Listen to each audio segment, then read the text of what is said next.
వైద్య విద్య అభ్యసించి ఆదివాసీలకు సేవ చేయాలని కలలు కన్నాడు ఆ యువకుడు. కుటుంబ పరిస్థితులు, ఆర్థిక స్తోమత ఆ లక్ష్యానికి అడ్డుకట్ట వేశాయి.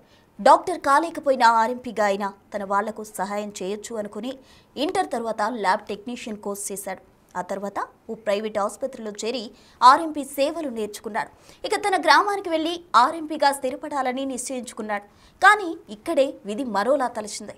తన ఆదివాసీ ప్రజలకు సేవ చేయాలనే ఆలోచన ఆదివాసీల కోసం పోరాడుతున్న మావోయిస్టుల వైపు మళ్లింది.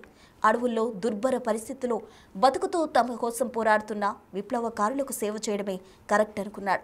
జనవాసాన్ని వీడి వనంలోని ఉద్యమకారుల చెంతకు చేరాడు. ఆ తర్వాత ఏం జరిగిందో ఇప్పుడు చూద్దాం. ములుగు జిల్లా కన్నాయిగూడెం మండలంలోని ఏటూరు గ్రామానికి చెందిన సాధనపల్లి చందు అలియాస్ రవి మంగపేటలో 10వ తరగతి వరకు చదువుకున్నాడు.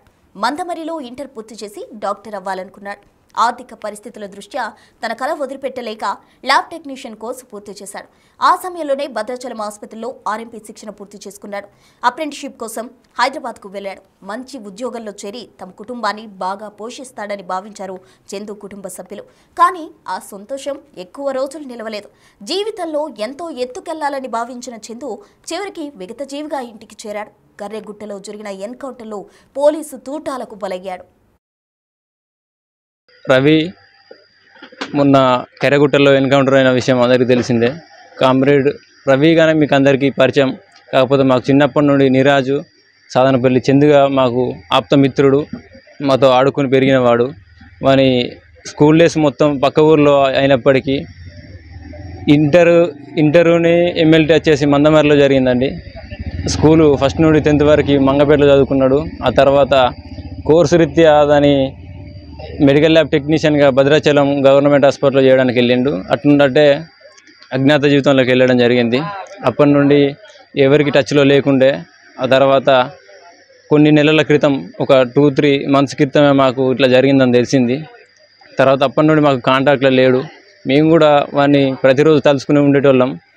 కాకపోతే మొన్న జరిగిన ఎన్కౌంటర్లో 6-7 తారీఖు నాడు జరిగిన ఎన్కౌంటర్లో వికటజీవిగా మాకు చెందుతాడని అసలు ఊహించని పరిణామం ఎదుర్కొన్నది. భద్రాచలంలో ల్యాబ్ టెక్నీషియన్ కోర్సు చేస్తున్న సమయంలో మావోయిస్టు ఉద్యమానికి ఆకర్షితుడయ్యాడు చందు. మావోయిస్టు ఉద్యమంలో చేరి వాళ్లకు వైద్య సేవలు అందించవచ్చని భావించి ల్యాబ్ టెక్నీషియన్ కోర్సు పూర్తి చేశాడు. అదే సమయంలో ఆర్ఎంపీగా శిక్షణ పొందాడు. ఆ తర్వాత కుటుంబ సభ్యులకు చెప్పకుండానే అజ్ఞాతంలోకి వెళ్లిపోయాడు. తమ కుమారుడు జాడ తెలియక 2 సంవత్సరాల నుండి కుటుంబ సభ్యులు ఎదురుచూశారు. అలా తమ కొడుకు కోసం ఎదురుచూసిన కుటుంబానికి 2 నెలల క్రితం పిడుగులాంటి వార్త తెలిసింది. హైదరాబాద్కు వెళ్తానన్న చందు కర్రెగుట్టలోని మావోయిస్టు దళంలో చేరాడని సమాచారం అందింది. కొడుకు రాక కోసం వేచి చూసిన కుటుంబ సభ్యులకు వినకూడని వార్త చెవిన పడింది. ఈ క్రమంలోనే చందు మృతదేహం ఇంటికి చేరింది. మా తమ్ముడి పేరు చందు. తమ్ముడు కనపడక 2 సంవత్సరాలు అవుతుంది.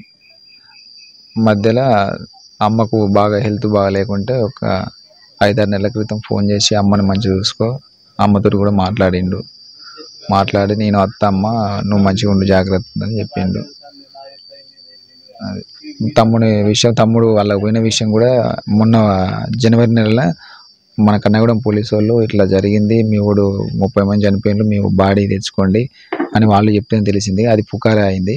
కానీ నేను మొన్న జరిగిన ఎన్కౌంటర్లో 30 మంది చనిపోయిన దాంట్లో తమ్ముని పేరు రావడం చూసి నేను బీజాపూర్ వెళ్ళి నేను ఒక్కరినే బాడీ తీసుకొని రావడం జరిగింది. చదువుకున్నాడు. ఇంటర్ చదివిండు, ఎమ్మెల్టీ చేసిండు. తర్వాత ల్యాబ్ టెక్నీషియన్ చేసిండు. అప్రెంటిస్ కోసం భద్రాచలం హాస్పిటల్లో అప్రెంటిస్ కోర్సు చేసిండు. దాంతోపాటు ఆర్ఎంపీ, ఐ టెస్ట్, ఇవి ల్యాబ్ టెక్నీషియన్ అన్నీ నేర్చుకున్నాడు. వర్క్ అక్కడ నుంచి హైదరాబాద్ వచ్చిండు. హైదరాబాద్లో కూడా 2 years ఉన్నాడు. అక్కడ నుంచి వెళ్ళిపోయిండు. ఏటూరు గ్రామానికి చెందిన చందు చిన్నప్పుడే తండ్రిని కోల్పోయాడు.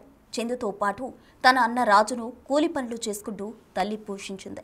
ఆమె కష్టాన్ని చూడలేక బంధువుల వద్ద ఉంటూ 10th ఇంటర్ పూర్తి చేశాడు చందు.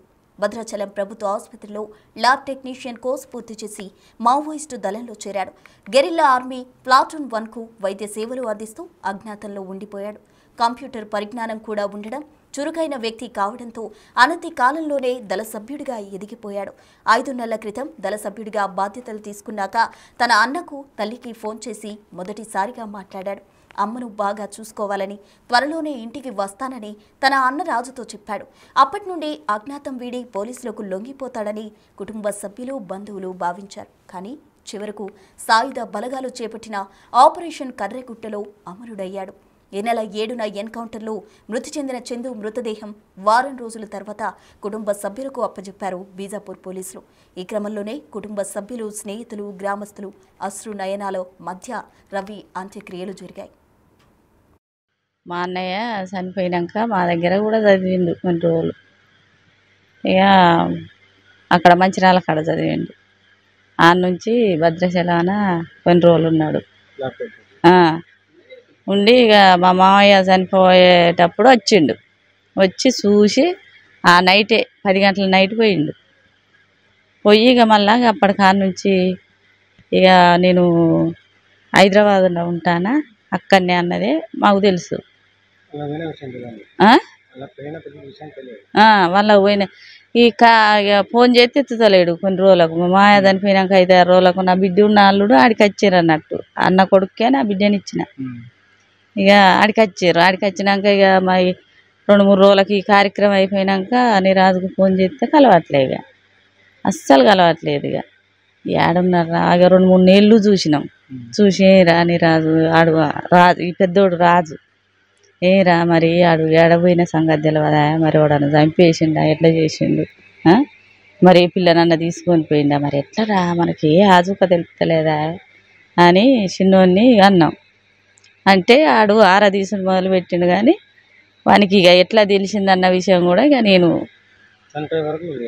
చనిపోయే వరకు మా వదినని పోలీసు వాళ్ళు తీసుకుపోయినాక బుజ్జి నన్ను ఇట్లా పోలీసు వాళ్ళు తీసుకుపోయారు మొలుగు అని అంటే, మరి ఏమన్నారు అది అంటే, మరి నా కొడుకు ల్యాప్టాప్ పెట్టుకున్నాడు సారు, అంతవరకే నాకు తెలుసు. కానీ నాకైతే ఏ విషయం తెలియదని మా అదిన నాతోటి చెప్పింది. నాతోటి చెప్తే మరి నిన్నేమన్నారు అది పోలీసు వాళ్ళు అంటే, నీ కొడుకు నీకు కావాలనా, మరి ఎట్లా అమ్మ నీ కొడుకు నీకు కావాలనా అని అంటే, నా కొడుకు నాకు కావాలి సారు, దండం పెడతా, నా కొడుకుని తీసుకొచ్చి నాకు అప్పచెప్పండి సారు అని అన్నది మా అదిన. నాతోటి చెప్పింది. చెప్తే ఇక అంతటితోటి మేము కాముకున్నాం సార్. ఇక మేము ఎవరితోటి ఫోన్లు చేసేటట్టు లేదు, ఎవరిని మేమేమి కనుక్కునేటట్టు లేదు. ఇక మరి ఎవరికి చేస్తే మాకు ఎవరు చెప్తారనేది మాకు ఐడియా లేదు. ఇక మావోయిస్టులు శాంతి చర్చలకు సిద్ధంగా ఉన్న కాల్పుల విరమణ ప్రకటించినా కేంద్ర ప్రభుత్వం స్పందించట్లేదని అంటున్నారు స్థానికులు. కేంద్రం శాంతి చర్చలకు ఒప్పుకుంటే రవి లాంటి ఎంతో మంది ఆదివాసీ యువకుల ప్రాణాలు పోకుండా కాపాడొచ్చని ఆవేదన వ్యక్తం చేస్తున్నారు.